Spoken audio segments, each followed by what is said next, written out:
आणि आज या देशात नाही तर राज्यात अनेक असे बिझनेसमॅन आहेत, व्यावसायिक आहेत, ते पवार साहेबांना विकासासाठी काहीतरी तिथं करण्यासाठी ज्याच्यातून लोकांना फायदा होईल MIDC सगळ्यात जास्त पवार साहेबांनी या आणलेल्या आहेत.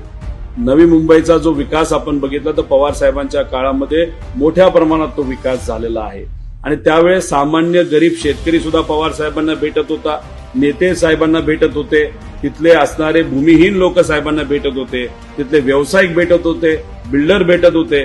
त्यामुळे पवार साहेबांना भेटणारे असंख्य लोक आहेत, कारण का पवार साहेबांचे दरवाजे हे नेहमी उघडे असतात. ज्याला कोणाला भेटायचे तुम्ही भेटू शकता. त्यामुळे असे काही लोक भेटले असतील, पवार साहेबांची तिथं ओळख असेल.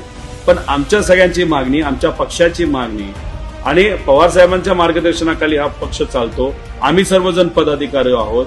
भावनाताई इथं आहे, तर भावनाताई आणि आम्ही सर्वजण पक्षाचे पदाधिकारी म्हणून काय म्हणतोय तर या जमिनी, सर्व जमिनी ह्या गव्हर्नमेंटच्या ताब्यात द्याव्यात.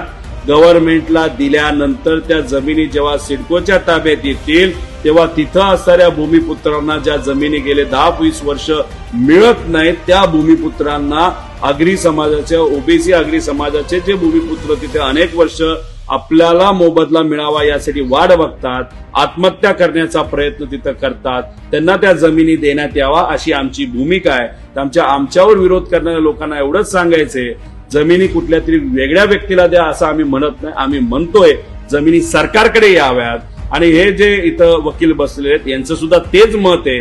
हे कोर्टात सुद्धा तिथं लढत आहेत आणि सगळ्यांचंच मत आहे जमिनी सरकारकडे जाव्यात.